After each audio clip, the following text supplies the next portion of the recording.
Hi, I'm Quence, and these are my top 10 movies of 2022. Why should you care what my top 10 movies of 2022 were? You shouldn't.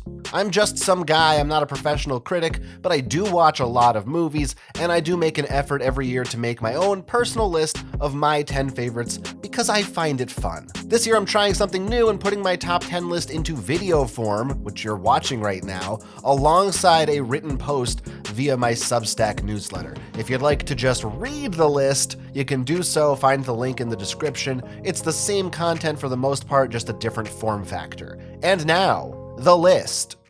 But first, some special honorary awards. There are a few movies that were not going to make my list, but I think deserve some recognition. My first honorary award is the Not Nearly As Bad As Everyone Said It Was award. And that one is going to Don't Worry Darling, directed by Olivia Wilde. Mired in behind-the-scenes controversy in the weeks leading up to its release, Don't Worry Darling seemed doomed to failure from the start. After its release, most people seemed to agree that the hate was merited. But not me. I like this movie.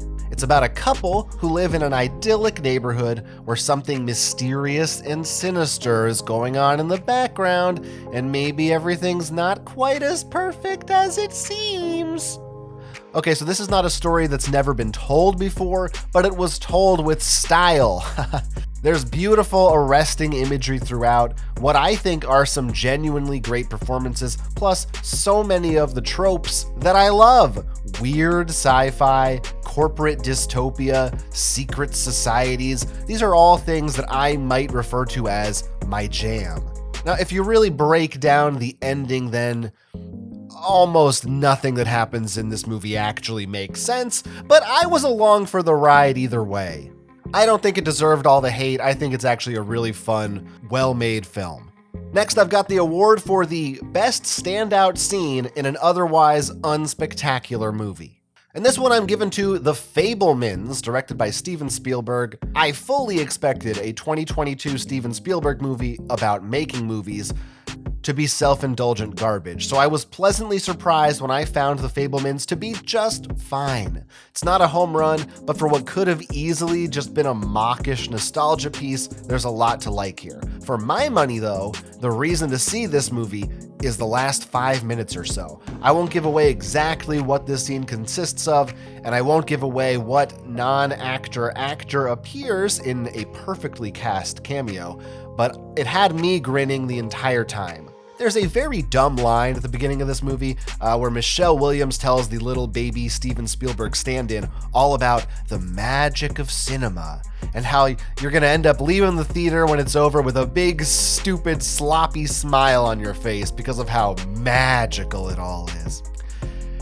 And god damn it if I didn't do just that at the end of this movie. I think mostly thanks to that final scene. So good job, Steven Spielberg. You have now earned my approval and can therefore feel good about yourself at last.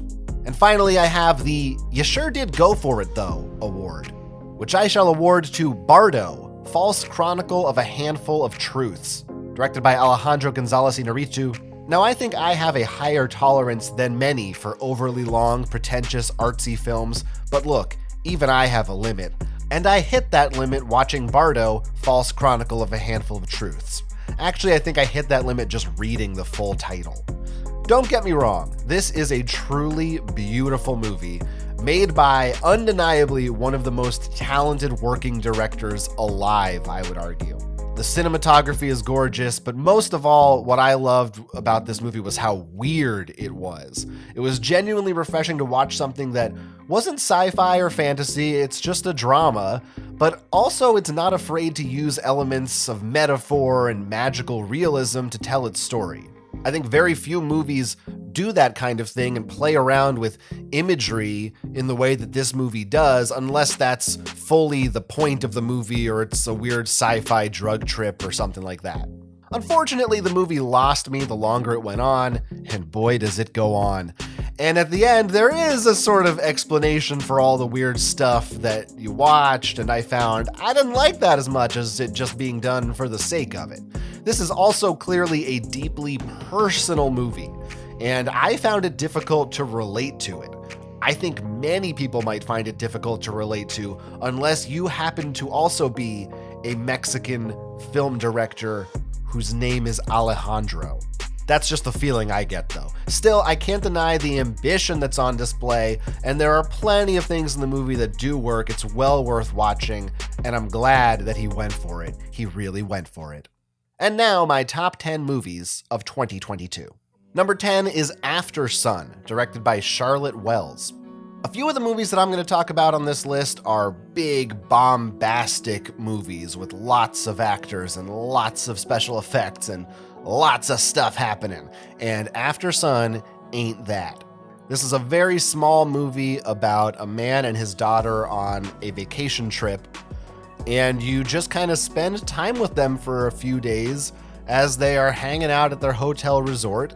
A lot of the movie is shown to you through the literal lens of their camera. The movie takes place in the 90s, so it's got this camcorder home video aesthetic to a lot of it. And I think some people will not be into that at all. They will find it perhaps boring because, again, this is not a movie where stuff really happens that much. There's not, there's a narrative, but I don't know that there's a plot per se. It's really this slice of life thing. There's not even that much dialogue in it. There's a lot of very quiet, silent scenes of the characters just sitting or doing stuff. But that's exactly what impressed me so much about it, because by the end of it, there were multiple scenes where I was genuinely affected, moved, tearing up watching it.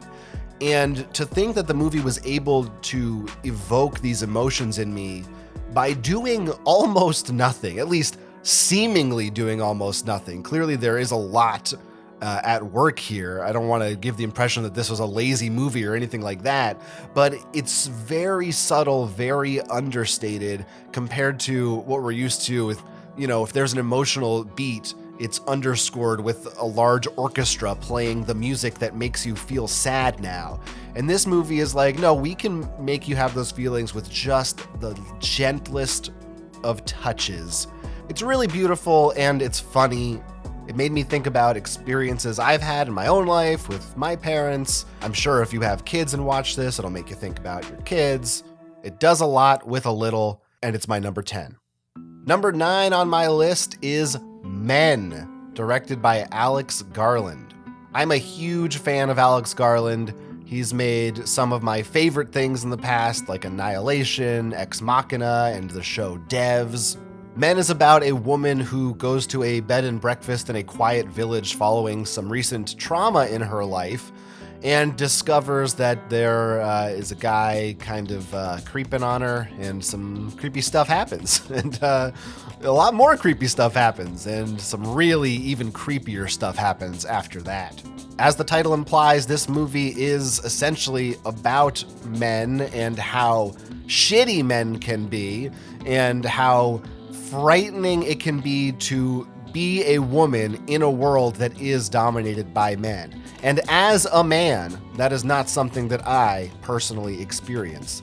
So I appreciate movies like this that give me a window into that life. And perhaps women would feel differently about this movie than I do. I'm guessing a lot of people would feel differently about this movie. But from my perspective, it does that very well. Also, as the title might imply, this is not a subtle movie. And I have heard people criticize it for that. Personally, I got no problem with a lack of subtlety. I just talked about After Sun, which is real subtle, and I loved that, and Men ain't. And you know what?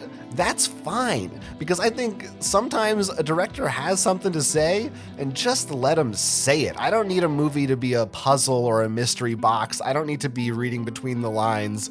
If you got something to say about the state of gender equality and the difference between men and women in our society, say it as loud and as violently as you want to. There's some incredible performances in this one. There's some real weird, shocking imagery that occurs that I am never going to be able to get out of my head. It really worked for me on almost every level. Number 8 on my list is Barbarian, directed by Zach Kreger, formerly of the comedy troupe Whitest Kids You Know. Now he's made somehow one of my favorite horror movies of the year. Actually, I guess it is my favorite horror movie of the year, since there are no other horror movies on my list. Barbarian is about a woman who goes to an Airbnb. Oh, look, 2 B&B movies in a row. Something about women going to scary Airbnbs is, I guess, just a thing that I'm into. Don't read into that. Don't read into that. Anyway, she gets there, but someone else is already staying there, and she's got to deal with it. And a lot more things happen from there that I will not give away. But needless to say, the thing that really thrilled me about this movie is just how unpredictable it was. And as soon as you think you know what this movie is, it swerves and becomes something else. And it does that a few different times.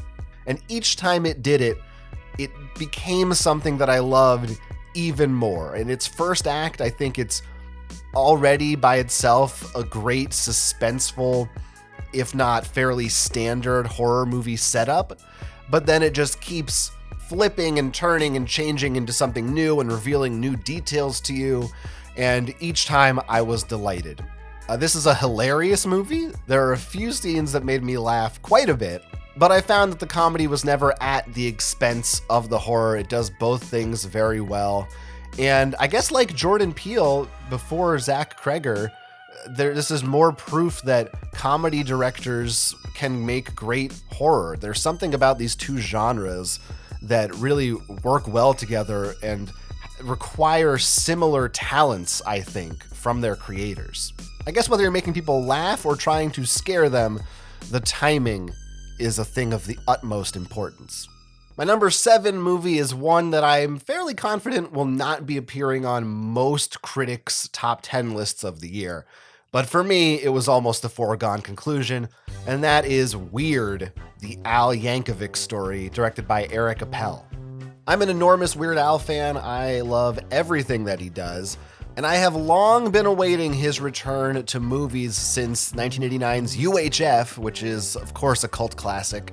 Weird is ostensibly a biopic about Weird Al's life, but of course, it quickly descends into madness, it's full of false details, it's a comedy, it's not true.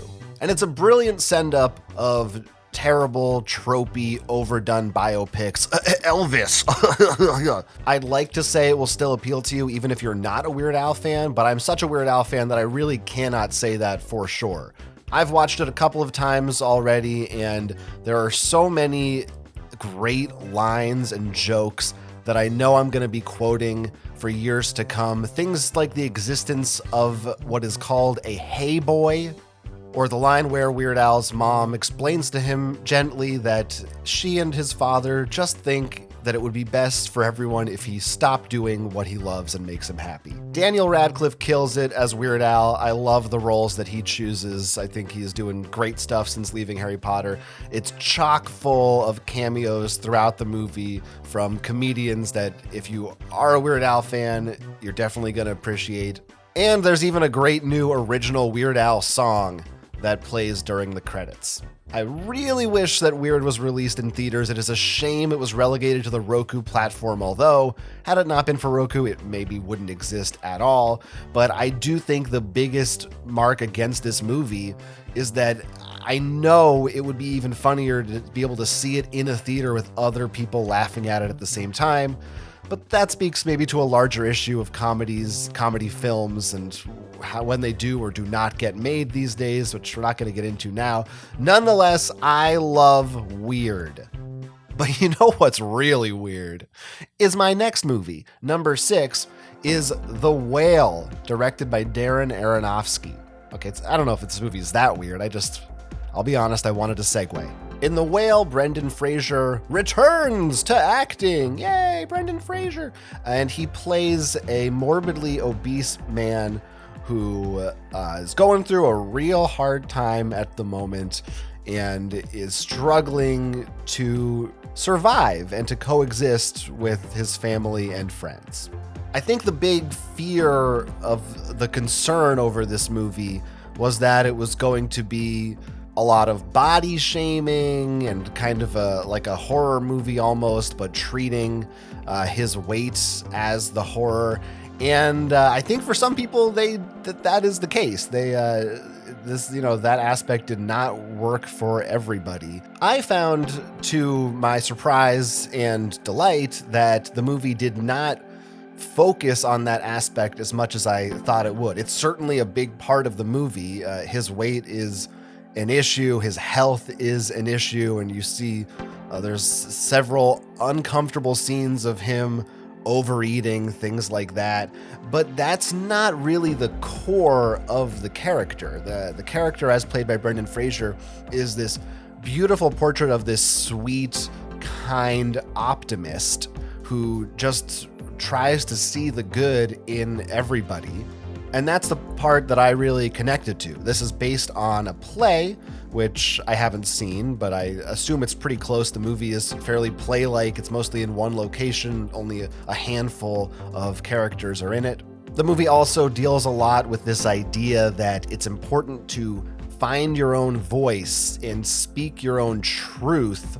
It's kind of an anti-academic or an anti-rote, stale, institutionalized American education movie, which some people may not vibe with, but I did. I connected to that a lot as well. There are several scenes that I really found myself emotionally connected to in this movie that I really spoke true to me personally. I think it's an emotional movie. I think it's a sad movie, but it's also, I found it very uplifting. I don't think it's misery porn. Certainly not on the level of some of Aronofsky's other movies, like obviously Requiem for a Dream. It's not on that level of depressing, in my opinion. Brendan Fraser, again, puts in a great performance. He's reason enough to see this one, if nothing else. I think it's a very sweet, heartwarming movie. Breaking into the top half of my list, number 5 is Banshees of Inisherin, directed by Martin McDonagh. This movie's just about perfect. It is about two fellas living in a very small, remote island village in Ireland, and they're friends until the start of this movie, when one of those friends decides, I don't want to be your friend anymore. And the rest of the movie is about the fallout of that crumbling relationship. Such a great concept for a movie. I mean, this is Martin McDonagh, the writer and director, also is a playwright. So this is another movie that has a sort of play-like feel, which I enjoy. And I just love that concept because, of course, we see so many movies about emotional, romantic breakups, but very few about breakups between friends. This is essentially a breakup movie, just about two people who are not romantically linked. In fact, there aren't even that many movies compared to movies about romances about friendships in general. So I just like seeing that explored on screen. This is a kind of a tragic movie. It's also a fairly upsetting graphic movie in some regards. It's also one of the funniest movies I have seen the entire year. I mean, it is genuinely laugh out loud, very, very funny, but not in a way that, a typical comedy where they're telling jokes at each other. It's in the more natural way, that just the things that these characters are saying happen to be over the top and very funny, but still speak to a larger truth and feel realistic. Immediately after watching this one, I knew there were scenes and moments that I would be referencing and quoting and thinking about probably for the rest of my life. Absolutely merits a position on this list. It's a really special movie. So we had The Whale and we had Banshees, but what would be even better is if you had a movie that combined both whales and Banshees. And as far as I know, there's only one movie that did that in 2022, and that's Avatar: The Way of Water, directed by James Cameron. I was a big fan of the original Avatar. I was never one of these people who joined the backlash of that movie. I hate most of the criticisms that have been levied against it. I won't get into it now, but I'm a big fan and I love James Cameron, and I think that Way of Water takes that original concept and outdoes it on just about every single level. The visual effects are more incredible, the story is better, the characters are more interesting, it sets up new threads that I'm much more excited to see unfold in future sequels. The team that helped write this movie also wrote the recent Planet of the Apes reboot movies, which are some of my favorites. And once I discovered that, it really clicked in my head why I liked this movie so much, because I just think they are really good at creating these interesting dynamics, familial or between people who are not necessarily blood related. The Way of Water, I think, starts to really take this franchise into Star Wars territory in the sense that it feels more like a space opera to me. The first Avatar really is a relatively small story, and this, I think, is really opening the world much wider and is setting things up so there are going to be more characters down the line, and the relationships between these characters is more interesting. There's more at play. They're setting up for bigger battles, bigger world building, all the stuff that I love about sci-fi franchises like this one.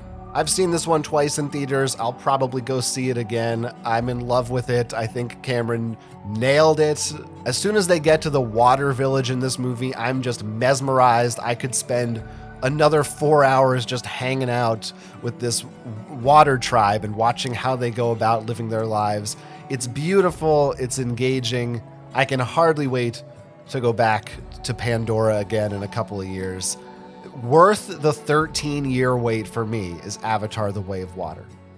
You know, as much as I love Avatar, I would agree with some critics that maybe something could be cut from it. Specifically, I think I would cut the Ava, and I would just leave Tar, which is my number 3 movie of 2022. Tar, directed by Todd Field, starring Cate Blanchett, giving one of the best performances you ever gonna see on the screen. I'm telling you, she's incredible.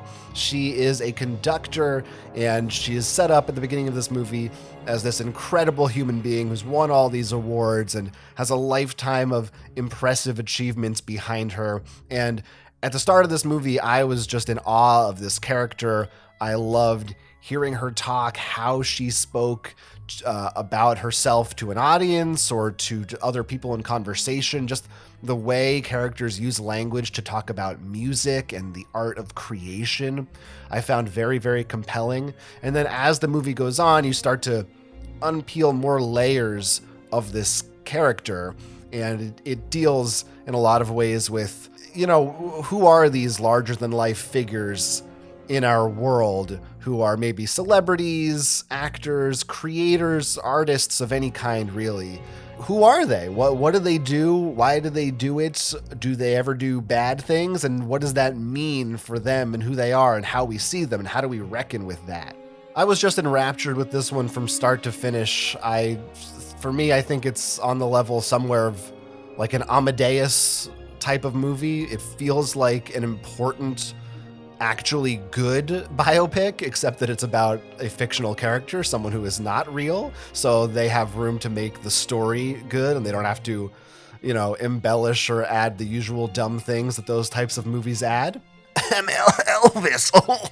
I just think that Cate Blanchett is amazing, and this is a really powerful portrait, a character study of a problematic yet brilliant figure.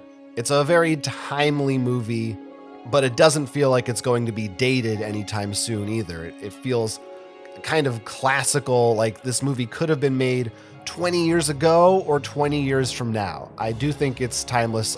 I kind of think it's a masterpiece. Strap in for this next one, folks. So we just talked about Avatar, and then I talked about just Tar.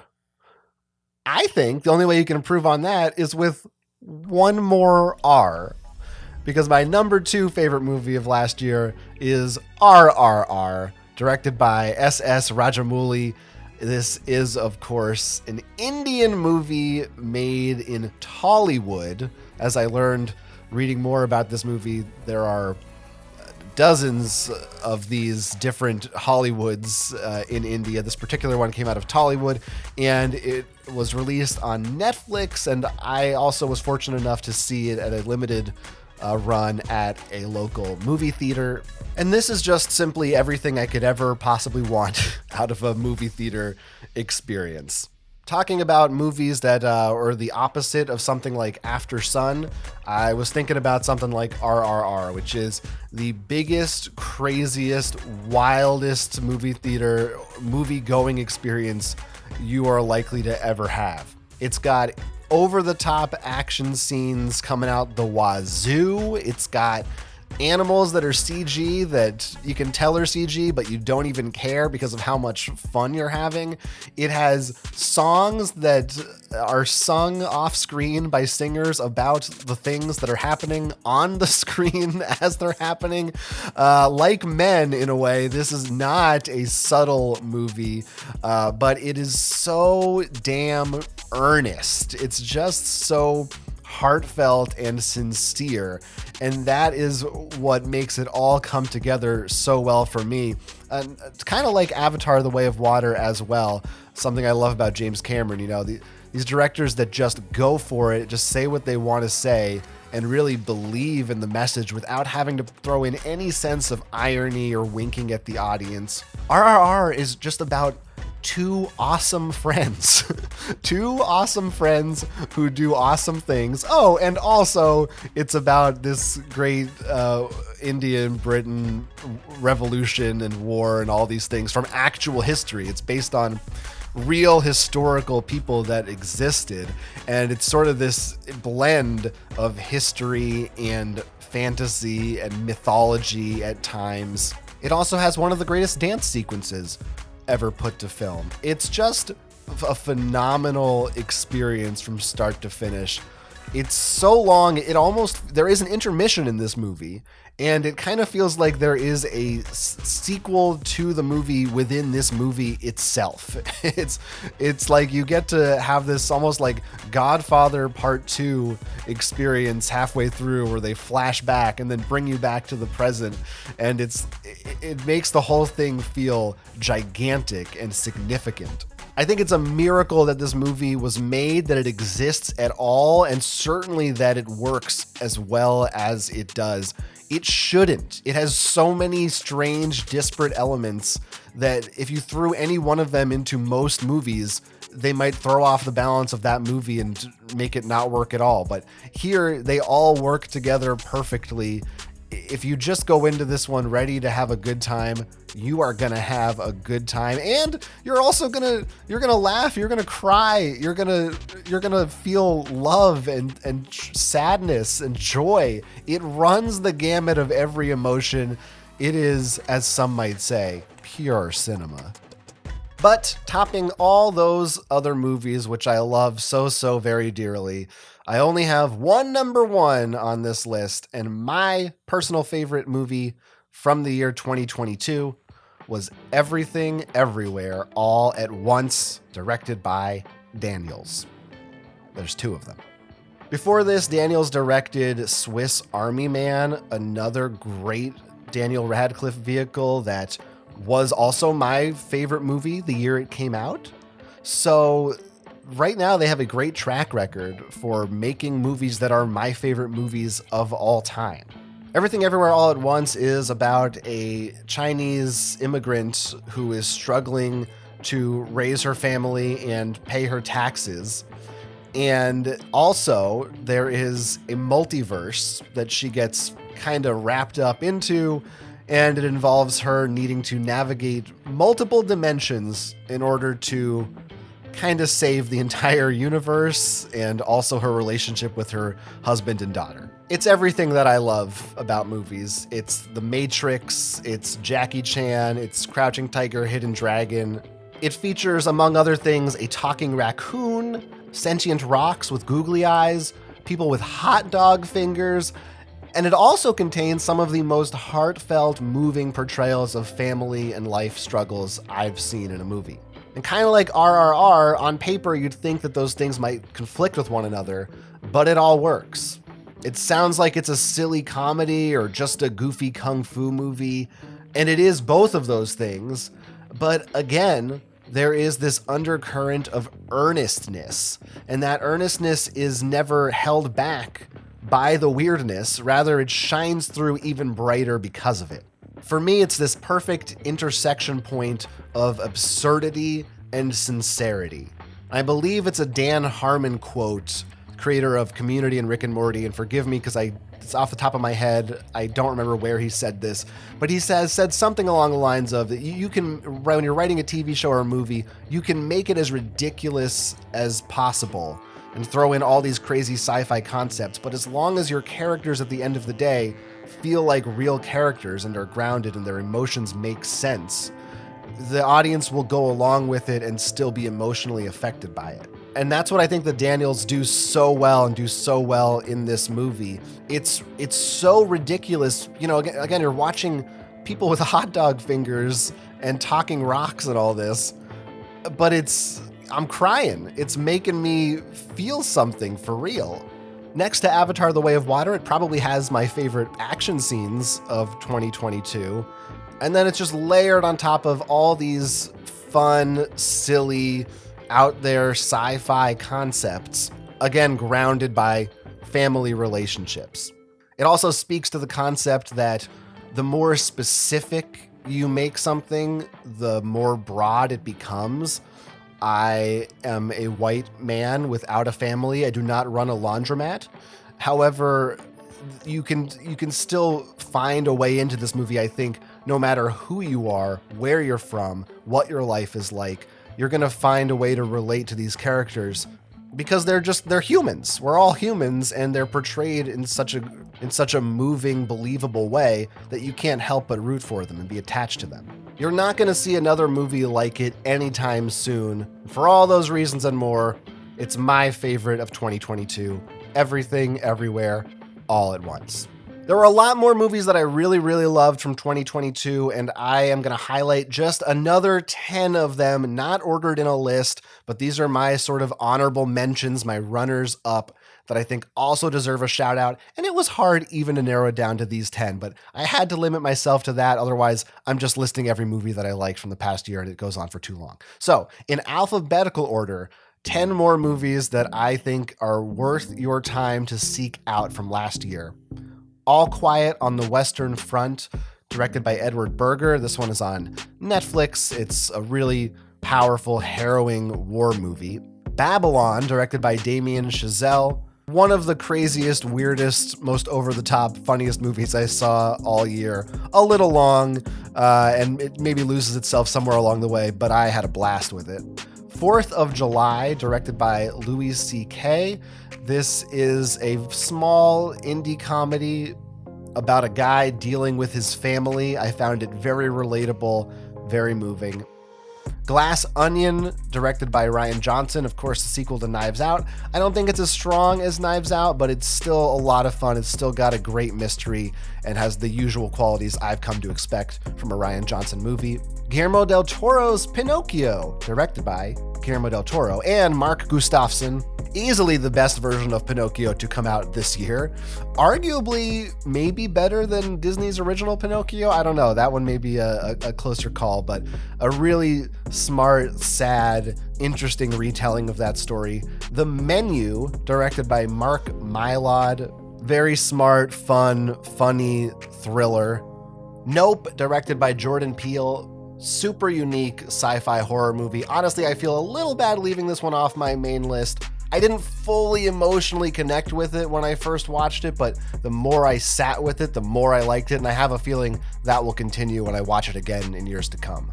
Pearl, directed by Ty West, and you can maybe add the movie X in parentheses as well. I loved them both. I think Pearl was a little stronger, particularly the performance of Mia Goth. Prey, directed by Dan Trachtenberg. I have never been a huge fan of the Predator franchise, but I think I am now after seeing this movie. Love Dan Trachtenberg, love Prey, knocked it out of the park. And Speak No Evil, directed by Christian Tafdrup. Sorry, I don't know how to say your last name, but he made one of the bleakest, most upsetting horror movies I have ever watched, but with a point to it that I think is really important and had a big impact on me. And that sums up my personal favorite movies from 2022.